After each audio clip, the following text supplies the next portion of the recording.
மீண்டும் ஒரு புதிய மாதத்திற்குள் நாம் பிரவேசிக்கும்படி கர்த்தர் பாராட்டினுடைய கிருபைக்காக நாம் நன்றி செலுத்த கடமைப்பட்டிருக்கிறோம். கடந்த மாதம் மிகவும் வேகமாய் கடந்து சென்றிருக்கிறது. ஒரு முறை சொல்வது உண்டு, எல்லா மாதங்களையும் காட்டிலும் மார்ச் மாதம் மிகவும் வேகமாய் அது கடந்து சென்றுவிடும். மார்ச் மாதம் போகிறதே நமக்கு தெரியாது. அப்படியே மார்ச் பண்ணிட்டு போகிற மாதிரி நம்மையும் அப்படியே முன்பதாய் அது அழைத்து சென்று ஒரு புதிய மாதத்திற்குள் நம்மை நடத்தி கர்த்தர் இந்த மாதத்திலுமாய் கூட நமக்கு கொடுக்கிற வாக்குத்த வசனத்தை நாம் வாசித்து அதன் மூலமாக என்னென்ன நன்மைகள் ஆசீர்வாதங்கள் கர்த்தர் நமக்கு இந்த மாதத்திலே கொடுக்க போகிறார் என்று நாம் தியானிக்க போகிறோம். பரிசுத்த வேதாகமத்திலே யோவான் எழுதின சுவிசேஷம் 14ஆம் அதிகாரத்திற்கு நாம் திரும்புவோம் என்றால், Gospel according to John chapter 14 அதில் 27ஆம் வசனத்தை ஆண்டவர் நமக்கு மாத வாக்குத்த வசனமாய் கொடுக்கிறார். சமாதானத்தை உங்களுக்கு வைத்து போகிறேன், என்னுடைய சமாதானத்தையே உங்களுக்கு கொடுக்கிறேன். உலகம் கொடுக்கிற பிரகாரம் நான் உங்களுக்கு கொடுக்கிறதில்லை. உங்கள் இருதயம் கலங்காமலும் பயப்படாமலும் இருப்பதாக. ஆங்கிலத்திலே வாசிக்கும் பொழுது in English it says, peace I leave with you, my peace I give to you, let not your heart be troubled, neither let it be afraid. இந்த வசனத்தை ஆண்டவர் நமக்கு வாக்குத்தத்தமாய் கொடுக்கும் பொழுது சமாதானம் என்று அப்படியாய் தோன்றுகிறது. இந்த வசனம் முடியும் பொழுது கலங்காமலும் பயப்படாமலும் இருங்கள், உங்கள் இருதயம் கலங்காமலும் பயப்படாமலும் இருப்பதாக என்று முடிவடைகிறது. This particular verse begins with the word called peace, and then it ends with these following words which says, let not your heart be troubled, neither let it be afraid. இதை அப்படியே ஆண்டவர் நமக்கு கொடுக்கிற வார்த்தையாய் இந்த மாதத்திலே நாம் ஏற்றுக்கொள்ள போகிறோம். பிரியமானவர்களே, ஆண்டவராக இயேசு கிறிஸ்து நம்முடைய சீஷரோடு அமர்ந்து அவர் சிலுவையிலே அடிக்கப்படுவதற்கு முன்பதாக, கல்வாரிக்கு செல்வதற்கு முன்பதாக சீஷரோடு கூட அவர் பேசிக் கொண்டிருக்கும் பொழுது இந்த வார்த்தை அவர் சீஷர் மத்தியிலே பகிர்ந்து கொண்டார். These are the words which Jesus shared amongst his disciples before he went to the cross of Calvary. The Gethsemane போவதற்கு முன்பதாக, அதற்கு முன்பதாக அவர் அடிக்கப்படுவதற்கு, துன்புறுத்தப்படுவதற்கு, எல்லா விதமான பாடுகளை தன் சரீரத்தில் ஏற்றுக்கொள்ளப்படுவதற்கு முன்பதாக அவர் இந்த சமாதானம் என்ற வார்த்தையை சீஷர்கள் மத்தியிலே அவர் கூறியிருக்கிறார்.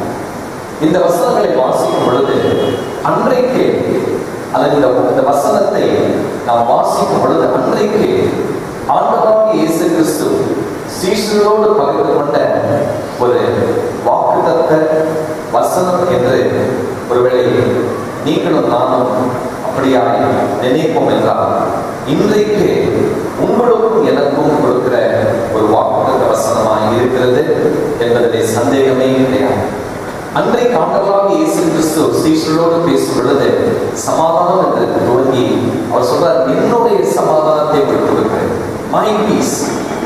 உலகத்திலே சமாதானம் இருக்கிறது, இன்னும் பல இடங்களிலே நம்ம கடந்து செல்லும் பொழுது சமாதானம் இருக்கிறது.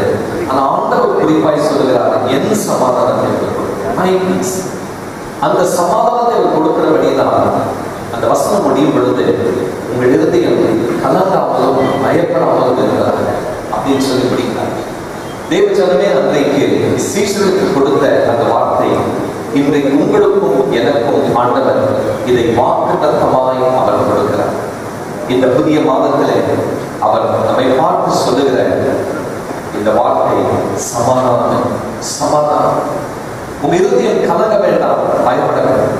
ஒவ்வொரு மாதம் துவங்கும் பொழுது அந்த மாதம் எப்படி இருக்குமோ அப்படின்னு சொல்லி பாருங்க. கர்த்தருடைய பிள்ளைகளுக்கு கூட ஒரு கேள்வி, இந்த மாதம் எப்படி துவங்கும், இந்த மாதம் முழுவதும் எப்படி என்ன நடத்துவார், இந்த மாதம் என் காரியங்கள்லாம் எப்படி முடியும் அப்படின்னு சொல்லி எல்லாருக்கும் ஒரு கேள்வி. அந்த கேள்விக்கு ஆண்டவர் இன்றைக்கு உங்களுக்கும் எனக்கும் பதிலை கொடுக்கிறார்.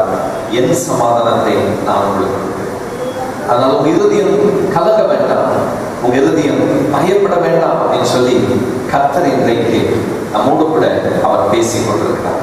இந்த சமாதானத்தை ஆண்டவர் நமக்கு எந்தெந்த விதங்களிலே எப்படி கொடுப்பார் என்று நாம் 3 குறிப்புகளை இன்றைக்கு பார்க்க போகிறோம். What are the ways in which we are going to receive His peace? He says, I already given you my peace. என் சமாதானத்தை உங்களுக்கு நான் கொடுத்துட்டேன் அப்படின்னு. இதை எப்படி நாம் பெற்றுக்கொள்ள போகிறோம் இந்த மாதத்தை பார்க்கும் பொழுது, முதலாவது குறிப்பு, குடும்பத்திலே சமாதானத்தை நாம் அனுபவிக்க போகிறோம். குடும்பத்திலே பீஸ் இன் தி ஃபேமிலி, இது முதலாவதாக இந்த மாதத்திலே அதிகமாய் நாம் அனுபவிக்கிற ஒரு மாதமாய் இருக்க போகிறது. சங்கீதம் 122 7ஆம் வசனத்தை நாம் வாசிப்போம் என்றால், Psalm 122 and verse 7. 122ஆம் சங்கீதம் 7ஆம் வசனம், உன் அலங்கத்திற்குள் சமாதானம். பாருங்க, உன் அலங்கத்திற்குள்ளே சமாதானம் அப்படின்னு சொல்லி இங்கே எழுதப்பட்டிருக்கிறது. ஆங்கிலத்திலே வாசிக்கும் பொழுது பீஸ் within your walls, உன் அலங்கத்திற்குள், உங்க வீட்டிற்குள், உங்க குடும்பத்திலே. அதுதான் இதனுடைய உண்மையான அர்த்தம். Peace within your walls. எந்த இடத்துல நீங்க வாசமா இருக்கிறீங்க, எங்க உங்க குடும்பமாய் நீங்க தங்கி இருக்கிறீங்க, அலங்கம் தங்கி இருக்கிற வீடு, உங்களுடைய குடும்பம், அதை தான் இது குறிக்கிறது. உங்கள் அலங்கத்திலே சமாதானம் என்று சொல்லி இங்கே வாசிக்கிறோம். Peace within your walls. இதை இந்த மாதத்திலே துவக்கம் முதல் கொண்டு அருமையான தேவச்சனமே நீங்கள் அனுபவிக்கிற ஒரு மாதமாய் இருக்க போகிறது. உங்க குடும்பம், உங்க இல்லம், இதை இன்றைக்கு கேட்கும் பொழுது, இந்த வார்த்தையை நீங்கள் கவனிக்கும் பொழுது, சீஷர்கள் மத்தியிலே அவர்கள் கலக்கத்தோடு இருக்கிறார்கள். சீஷர்கள் ஆண்டவராகிய இயேசு கிறிஸ்து சொன்ன இந்த வார்த்தையை கேட்ட மாத்திரத்திலே இயேசு தெளிவாய் சொன்னார், என்னுடைய சமாதானத்தை உங்களுக்கு நான் தருகிறேன் அப்படின்னு சொல்லி. இப்போ சொன்ன பிறகு சில சம்பவங்கள் நடைபெறுகிறது. அதற்கு பிறகு பார்க்கும் பொழுது இயேசுவை சிலுவையிலே அறைகிறார்கள். அவர் அப்படியாய் மரிக்க வேண்டியதாக இருக்கிறது. அடக்கம் பண்ணப்படுகிறார். மூன்றாவது நாள் உயிரோடு கூட எழுந்து அவர் தம்மை வெளிப்படுத்த ஆரம்பிக்கிறார். சீஷர்கள் மத்தியிலே தம்மை வெளிப்படுத்துகிறார். எந்த சீஷர்களுக்கு சொன்னாரோ, என் சமாதானத்தை நான் உங்களுக்கு தருகிறேன், உங்கள் இருதயம் கலங்க வேண்டாம், பயப்பட வேண்டாம் சொல்லிட்டு வாக்கு கொடுத்தாரு. ஆனா இயேசு சிலுவையிலே அடிக்கப்பட்ட பிறகு இவங்க பயப்பட ஆரம்பிச்சிட்டாங்க, கலங்க ஆரம்பிச்சிட்டாங்க. பாருங்க, கேட்டாங்க வார்த்தை, வாக்குத்தத்தம் கேட்கும் பொழுது சந்தோஷமா ஏற்றுக்கொண்டார்கள். ஆனால் ஒரு குறுகிய ஒரு காலம் தான், சில நாட்களுக்கு பிறகு, சில சம்பவங்கள் ஏற்பட்ட பிறகு இவர்கள் பயப்பட ஆரம்பிக்கிறார்கள். நல்லா கவனிங்க, யோவான் எழுதின சுவிசேஷம் 20ஆம் அதிகாரத்திற்கு நம்முடைய வேதாகமத்தை நாம் திருப்பிக் கொள்வோம்.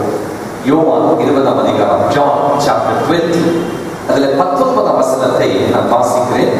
யோவான் 20:19, John chapter 20 and verse 19. வாரத்தின் முதல் நாள் ஆகிய அன்றைய தினம் சாயங்கால வேளையில் சீஷர்கள் கூடியிருந்த இடத்தில் யூதர்களுக்கு பயந்திருந்ததினால் கதவுகள் பூட்டப்பட்டிருக்கையில், நல்ல அந்த வசனத்தை வாசித்து இதற்கு சற்று கூர்ந்து கவனிக்கும் பொழுது, சீஷர்கள் எல்லாம் கூடியிருக்கிறார்களாம். ஒரு வீட்டுல கூடியிருக்கிறாங்க. அந்த வீட்டுல கூடியிருந்தாலும் அவங்களுக்கு பயத்தோடு கூடியிருக்கிறார்கள். அந்த கூடியிருந்த வீட்டில் கதவுகள் பூட்டப்பட்டிருந்தது என்று இங்கு நாம் வாசிக்கிறோம். இப்ப என்ன நடக்குது? வாக்கு கொடுத்த ஆண்டவராகிய இயேசு கிறிஸ்து பயத்தோடு இருந்த சீஷர்கள் கூடியிருந்த அந்த வீட்டிலே பிரவேசிக்கிறார். இயேசு வந்து நடுவே நின்று அவள் மத்தியிலே நிற்கிறார். ஓரையில அவள் நடுவே வந்து நிற்கிறார். எல்லாரும் அவளை பார்க்கணும்னு சொல்வதற்காக நடுவே நின்று என்ன சொல்றாரு? உங்களுக்கு சமாதானம் என்றார். உங்களுக்கு சமாதானம் அப்படின்னா என்ன அர்த்தம்? ஏன் கலங்குறீங்க? ஏன் பயப்படுறீங்க? நான் தான் வாக்கு கொடுத்தேன், இருதயம் கலங்க வேண்டாம் அப்படின்னு சொல்லி, பயப்பட வேண்டாம்னு சொல்லி, நான் தான் வாக்கு கொடுத்தேன், என் சமாதானம் உங்களுக்கு கொடுக்குறேன்னு சொல்லி, ஏன் உங்க வீட்டு கதவெல்லாம் மூடப்பட்டு பூட்டப்பட்ட அறைக்குள் பயத்தோடும் கலக்கத்தோடும் இருக்கிறீங்கன்னு சொல்லி இயேசு பாருங்க மீண்டும் அவர் மத்தியிலே கடந்து வந்து அவர் நடுவிலே இருக்கிறார். நடுவிலே நின்று சொல்றாரு, உங்களுக்கு சமாதானம். It's a beautiful verse. John chapter 20 and verse 19. Then the same day at evening, being the first day of the week, when the doors were shut, when the disciples were assembled for fear of the Jews, Jesus came and he stood in their midst and said to them, peace be with you. தேவஜனமே, இந்த மாதத்திலே உங்கள் குடும்பத்திலும் உங்கள் இல்லத்திலும் ஆண்டவர் உங்களுக்கு நடுவே கடந்து வந்து நின்று இன்றைக்கு ஆலயத்திலே ஆண்டவர் உங்களோடு பேசிக் கொண்டிருக்கிற இந்த வார்த்தை கேட்டு நீங்க இன்னும் சில நிமிடத்துல ஆலயத்தை விட்டு வெளியே போயிருக்கீங்க. ஆனா வெளியே போன மாத்திரத்துல நம்முடைய கேட்ட இந்த வார்த்தை உங்களோட மறந்துடணும். குடும்பத்தின் காரியங்களை கவனிக்கணும், வீட்டின் காரியங்களை கவனிக்கணும், பிள்ளைகளின் காரியங்களை குடும்பம் சொல்லும் பொழுது கணவன், மனைவி, பிள்ளைகள், பெற்றோர்கள் நம்மோடு கூட இருக்கிற எல்லாரையும் குறிக்கிறது. யாருடைய வாழ்க்கையில ஏதோ ஒரு தேவை நடக்கல, ஒரு தேவை சந்திக்கப்படல அப்படின்னா நம்ம உடனே ஒரு கலக்கம். ஏதோ ஒரு தேவை நிறைவேறல நம்ம பிள்ளைகளின் வாழ்க்கையில, நம்ம கணவன் வாழ்க்கையில, மனைவியின் வாழ்க்கையில, நம்ம உடனே என்ன சொல்றோம்? பயப்பட ஆரம்பிச்சிடறோம். இந்த மாதமாவது இந்த தேவை சந்திக்கப்படுவான், இந்த மாதமாவது கர்த்தர் எனக்கு செய்வாரா, என் குடும்பத்துல செய்வாரா அப்படின்னு சொல்லி நீங்க நினைப்பதற்கு முன்பதாகவே ஆண்டவர் உங்களோடு பேசி கொண்டிருக்கிறாரு. உங்களுக்கு சமாதானம் அப்படின்னு சொல்லி, சமாதானம் உங்க குடும்பத்துல தங்கியிருக்கிற இல்லத்துல, பிள்ளைகளின் வாழ்க்கையில, அருமையான தேவனுடைய ஜனமே, சமாதானம். நீங்க சமாதானத்தை அனுபவிக்கிற ஒரு மாதமாய் மாதம் இருக்க போகிறது. அன்றைக்கு சீஷர்கள் ஆண்டவர் சொன்ன அந்த வார்த்தை கேட்கும் பொழுது இயேசுவே முன்பதாக அவங்களோட பேசுறார். இயேசு இருக்கிறார், சீஷர்கள்லாம் கூடி சுற்றி இருக்கிறாங்க. அப்ப அவங்கள பார்த்து இயேசு சொல்றாரு, உங்களுக்கு சமாதானம், ஏன் சமாதானம் கொடுக்குறேன்னு சொன்னாரு. ஆனா சில நாட்களுக்கு பிறகு அவர் சிலுவையில் அடிக்கப்பட்டு மரித்து அடக்கம் பண்ணப்பட்டு அவர் அப்படியே உயிரோடு கூட எழுந்தார். இன்று பொழுதும் சீஷர்கள் பயத்தோடு கூட, ஆனால் தேவ ஜனமே, இந்த மாதம் எதை குறித்து பயப்படாது, இந்த மாதம் கலகாட்டீர்கள். கர்த்தர் இன்றைக்கு உங்களோடு கூட பேசிக் கொண்டிருக்கும் பொழுது அவர் சொல்றார், உங்களுக்கு சமாதானம், சமாதானம். இந்த சமாதானத்தை நீங்கள் உங்களுடைய வீட்டிலே, உங்களுடைய குடும்பத்திலே நீங்கள் அனுபவிக்கிற ஒரு முக்கியமான ஒரு மாதமாக இருக்க போகிறது. பீஸ் இன் யுவர் ஃபேமிலி, உங்கள் குடும்பத்திலே சமாதானம். இதுதான் முதலாவது புரிந்து. இரண்டாவதாக ஆண்டவர் சமாதானம் என்று சொல்லும் பொழுது உங்கள் எல்லைகளில் சமாதானம், பீஸ் இன் யுவர் பார்டர்ஸ். உங்கள் எல்லைகளில் சமாதானத்தை நீங்கள் அனுபவிக்கிற ஒரு மாதமாய் இருக்க போகிறது. You are going to experience peace in your borders during this month. வாசிப்போம் 147 சங்கீதம் 14 வசனத்தை வாசிக்கும் பொழுது Psalm 147 and verse 14. 147 சங்கீதம். வார்த்தையை பூமியிலே அனுப்புகிறார், அவருடைய சொல் மகா தீவிரமாய். 147 14 வந்து அவர் எல்லைகளை சமாதானங்களாக்கி, அவருடைய எல்லைகளை சமாதானங்களாக்கி, உன் எல்லைகள், உங்கள் எல்லைகளை கண்ட சமாதானம். எப்படி உங்க எல்லை இருக்கோ உங்களுக்கு தான் தெரியும். ஆனா இந்த மாதம் அந்த எல்லைகள் எல்லாம் சமாதானமாய் மாறப்போகிற ஒரு மாதமாக இருக்க போகுது. In English it says he makes peace in your borders. In your borders, உங்கள் எல்லை அதெல்லாம் சமாதானமாய் இருக்கும் என்று ஆண்டவர் சொல்கிறார். தேவஜனமே, முதலாவது குடும்பத்திலே நீங்கள் சமாதானத்தை அனுபவிக்க போகிறீர்கள், உங்கள் வீட்டிலே, இல்லத்தில். அடுத்தபடியே எல்லை என்று சொல்லும் பொழுது உங்கள் எல்லை சுற்றுப்புறத்தை குறிக்கிறது. ஆண்டவர் உங்களுக்கு எந்தெந்த இடத்துல குடும்பத்தை தவிர உங்களை வைத்திருக்கிறார். ஒவ்வொரு நாளும் நீங்கள் எங்கே கடந்து செல்ல வேண்டும். ஒருவேளை வேலை ஸ்தலமாக இருக்கலாம், வியாபார ஸ்தலமாக இருக்கலாம், குறிப்பிட்ட இடத்திற்கு அழைத்து சென்று ஊழியம் செய்யும்படி ஊழிய ஸ்தலமாய் இருக்கலாம். அதுவும் ஒரு எல்லை தான். அந்த எல்லை எல்லாம் இந்த மாதத்திலே சமாதான உள்ளவர்களாய் இருக்கும் என்று கர்த்தர் சொல்லுகிறார். எல்லை உங்கள் சுற்றுப்புறத்தை குறிக்கிறது. தேவ ஜனமே, கடந்த மாதம் எப்படி இருந்ததோ தெரியாது. இந்த மாதம் உங்களுக்கு எல்லாம் சமாதானமாய் இருக்கும். உங்கள் எல்லைகளில் சமாதானம். அவ்வளவுதான். குடும்பத்தை விட்டு வெளியே ஒரு உதாரணம் நான் சொல்ல விரும்புகிறேன். 2 நாளாகமும் 20ஆம் அதிகாரத்திற்கு நம்முடைய வேதாகமத்தை திருப்போம் என்றால் 2 நாளாகம் 2 Chronicles chapter 20. இதுல பாருங்க, நமக்கெல்லாம் தெரிந்த சம்பவம் தான். யோசபாத் என்ற யூத ராஜா இருந்தார். யூதா தேசத்தின் ராஜா, அவருடைய பெயர் யோசபாத். நான் சில காரியங்கள் பார்த்து சொல்ற கவனிங்க. இந்த 2 நாளாகவும் 20ஆம் அதிகாரத்துல நான் வாசிக்கிறேன். 1ஆம் வசனம். இதற்கு பின்பு மோவா புத்திரரும் அம்மோன் புத்திரரும் அவளுடைய அம்மோனியருக்கும் அப்புறத்தில் உள்ள மனுஷரும் கூட யோசபாத்துக்கு விரோதமாய் யுத்தம் பண்ண வந்தார்கள். யோசபாத்துக்கு விரோதமாய் யுத்தம் பண்ண இந்த ராஜாக்கள் அத்தனை பேரும் சேர்ந்து கடந்து போகிறார்கள். They joined together and they went against King Jehoshaphat. இப்போ 3ஆம் வசனம் சொல்லுது, அப்படி யோசபாத் பயந்து, ஜெஹோஷாபாத் fear, பயந்தா. நான் சொல்றத ஒவ்வொன்றா கவனிச்சுப்பாங்க. 14ஆம் வசனத்தை நான் வாசிக்கும் பொழுது, யகாசியேல் என்னும் ஆசாப்பின் புத்திரரில் ஒருவனான லேவியன் மேல் கர்த்தருடைய ஆவி இறங்கினதினால் அவன் தீர்க்கதரிசனம் உரைக்க ஆரம்பிக்கிறான். A person called Jehaziel, he starts to prophesy. யகாசியேல் என்ன செய்தாரோ தீர்க்கதரிசனம் சொல்றாரு. இந்த 15ஆம் வசனம் 2 நாளாகமும் 20:15 சகல யூத கோத்திரத்தாரே, எருசலேமின் குடிகளே, ராஜாவாகிய யோசபாத்தை கேளுங்கள். நீங்கள் அந்த ஏராளமான கூட்டத்திற்கு பயப்படாமலும் கலங்காமலும் இருங்கள் என்று கர்த்தர் உங்களுக்கு சொல்லுகிறார். தீர்க்கதரிசனமான வார்த்தை இங்கே யகாசியேல் சொல்லப்பட்ட தீர்க்கதரிசியின் மூலமாய் யூத மக்களுக்கும் யோசபாத் ராஜாவுக்கும் கடந்து வருகிறது. எப்பொழுது? பயத்தோடு இருக்கும் பொழுது, கலக்கத்தோடு இருக்கும் பொழுது, பயந்து கொண்டு இருக்கிறார்கள், என்ன நடக்க போகுதுன்னு சொல்லி. அப்போ தேவ வார்த்தை கடந்து வருகிறது. தேவ ஜனமே, ஆண்டவர் சொல்லுகிறார், நீங்கள் பயப்படாமலும் கலங்காமலும் இருங்கள் என்று கர்த்தர் உங்களுக்கு சொல்லுகிறார். இந்த யுத்தம் உங்களுடையதல்ல, தேவனுடையது.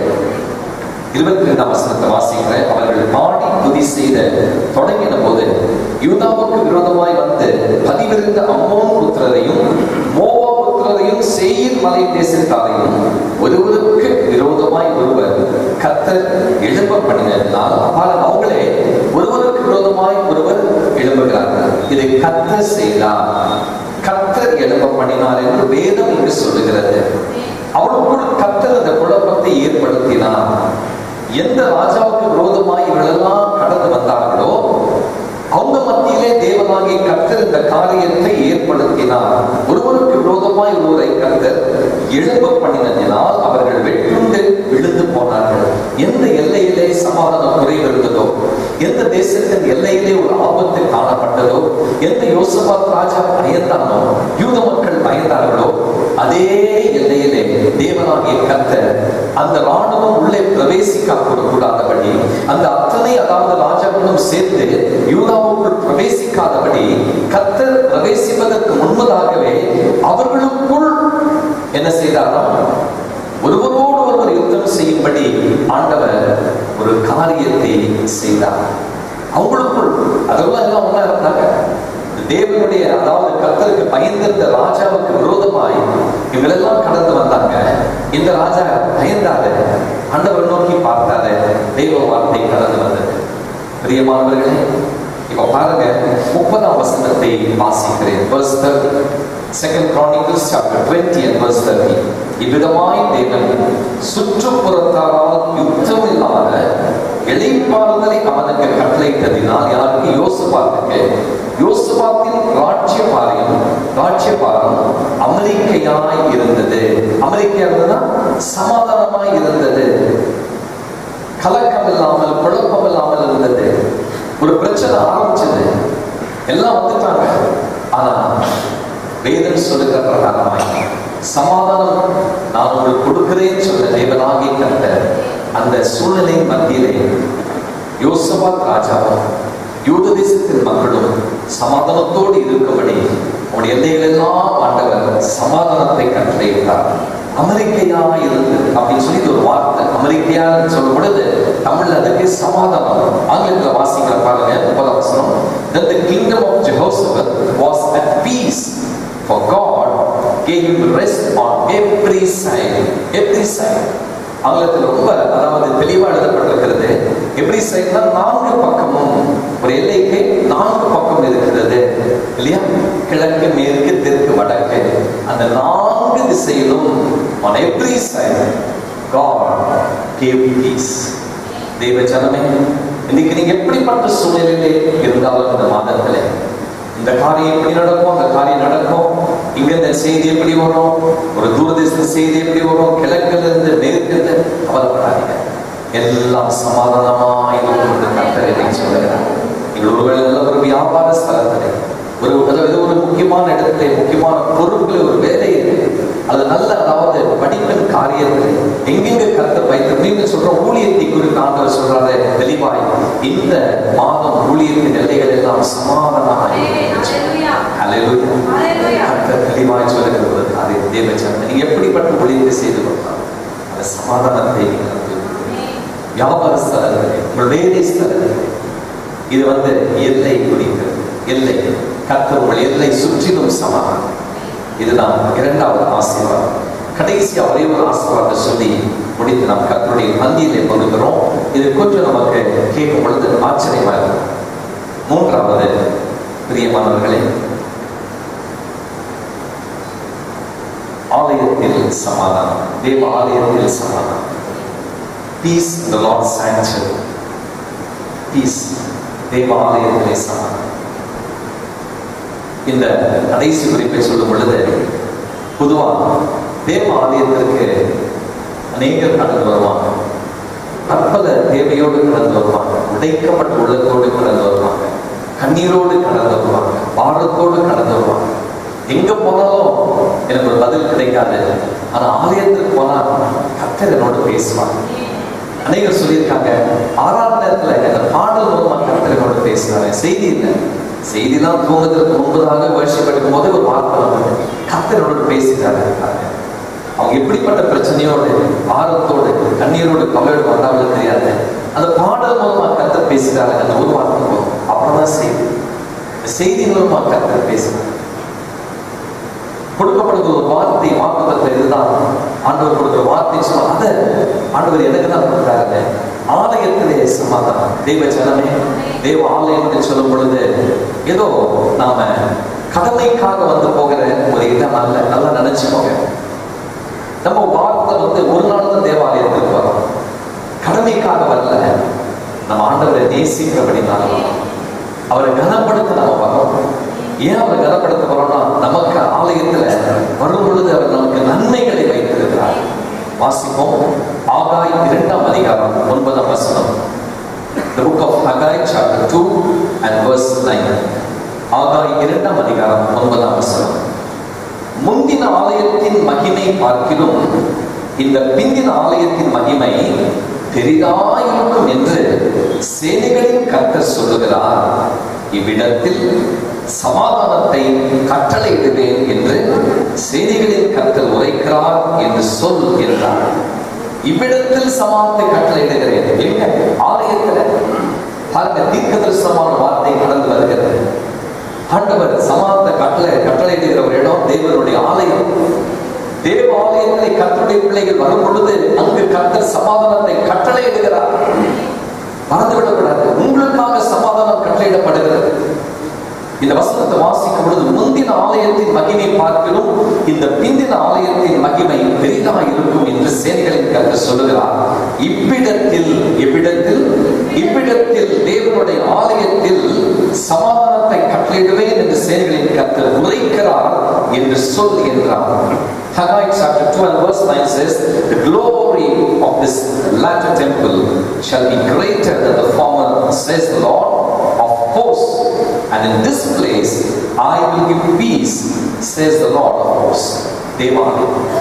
தேவச்சனமே, இந்த மாதம் கர்த்தருடைய ஆலயத்திற்கு, நம்முடைய ஆலயத்தை மக்கள் சொல்ல, தேவாலயம் எங்கெங்க இருக்கிறது, ஆவிக்குரிய ரீதியிலே கர்த்தரை ஆவியோடு உண்மையோடு தொழுது கொள்கிற பிள்ளைகள் எங்கெல்லாம் ஆலயத்துக்கு போறாங்களோ அங்கே ஆண்டவர் அவனுக்கு சமாதானத்தை வைத்திருக்கிறார்.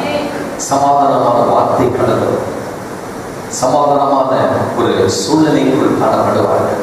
எப்படிப்பட்ட, அதாவது அவங்க இருதயத்தில் பாரத்தோடு வேதனையோடு கடந்து சென்றாலும் அந்த ஆலயத்தை விட்டு வெளியே போகும் பொழுது அவங்க வந்தவனமா போக மாட்டாங்க.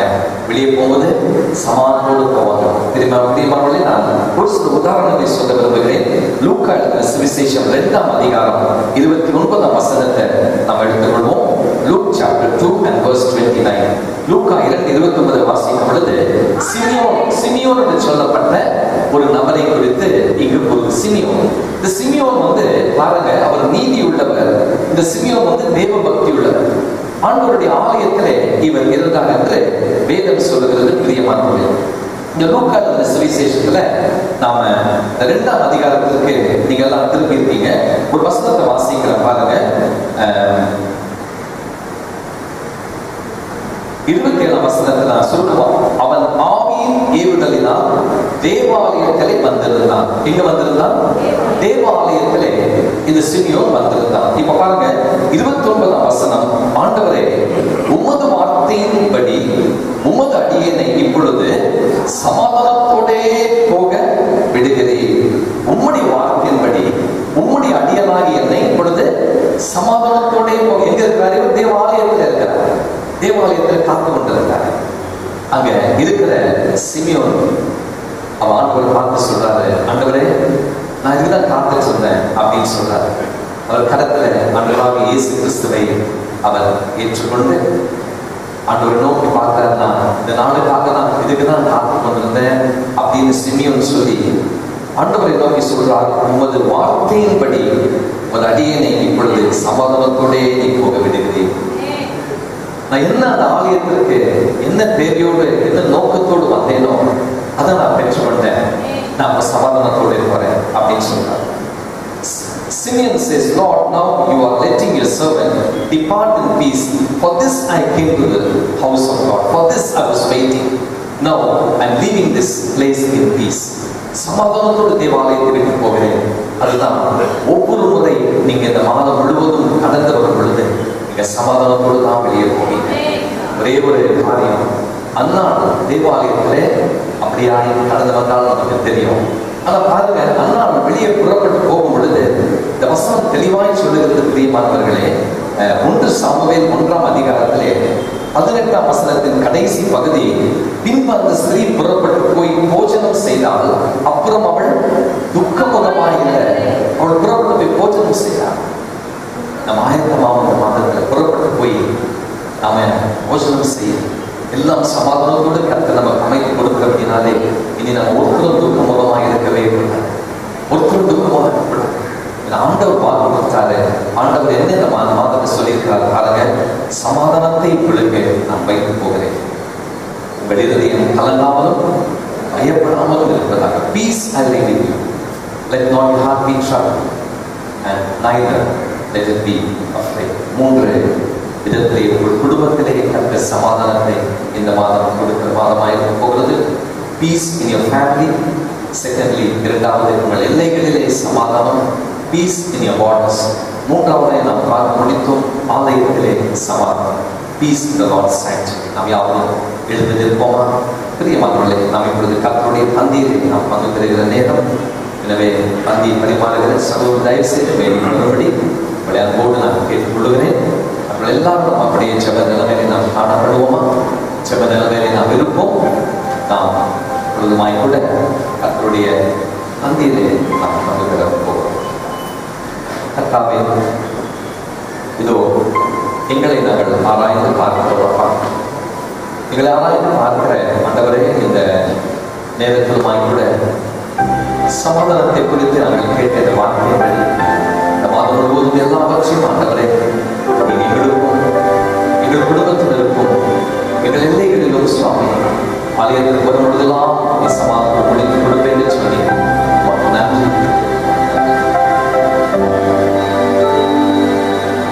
பரிசுத்தமுள்ள பிதாவை, பரிமாறப்படுகிற அப்பத்தின் ரசத்தை நீ ஆசீர்வதி. ஒரே குடும்பமான ஸ்தோத்திரத்தோடு இதை பங்குகள் உதவி செய்யும். இயேசுவின் மூலம் பிதாவே.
ஆண்டவராகிய இயேசு கிறிஸ்து நாம் பாடி கொடுக்கப்பட்ட அந்த ராத்திரியிலே அப்பத்தை எடுத்து ஸ்தோத்திரம் பண்ணி அதை பெற்று நம்முடைய சீஷர்களுக்கு கொடுத்து நீங்கள் வாங்கி புசி, இது உங்களுக்காய் பிற்கப்படுகிற என்னுடைய சரீரமாய் இருக்கிறது என்று ஸ்தோத்திரத்தோடு நம் கரத்தில் இருக்கிற அப்பத்தை நாம் புசிப்போம். ஸ்தோத்திரம் தாவே உம்மை நன்றியோடு ஸ்தோத்திரம்.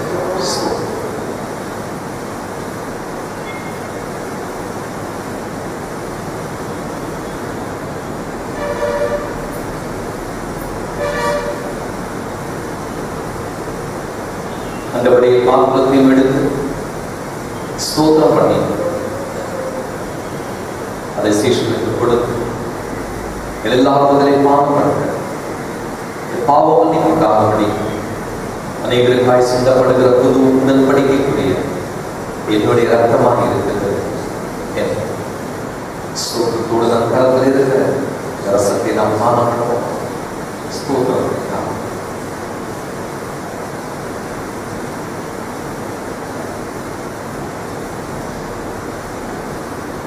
பரிசுத்தம் உள்ள எங்கள் நல்ல பிதாவே, வாக்கு கொடுத்தவரே, வாக்கு மாறாதவரே, என்னுடைய சமாதானத்தையே உங்களுக்கு கொடுக்கிறேன் என்று உங்களுடைய சமாதானத்தை எங்களுக்கு இந்த மாதம் துவக்கத்திலே கொடுத்து அது நிமித்தமாக எங்கள் இருதயம் கலங்க வேண்டாம், பயப்பட வேண்டாம் என்று கர்த்தர் எங்களோடு பேசியதற்காக நன்றி செலுத்துகிறோம்.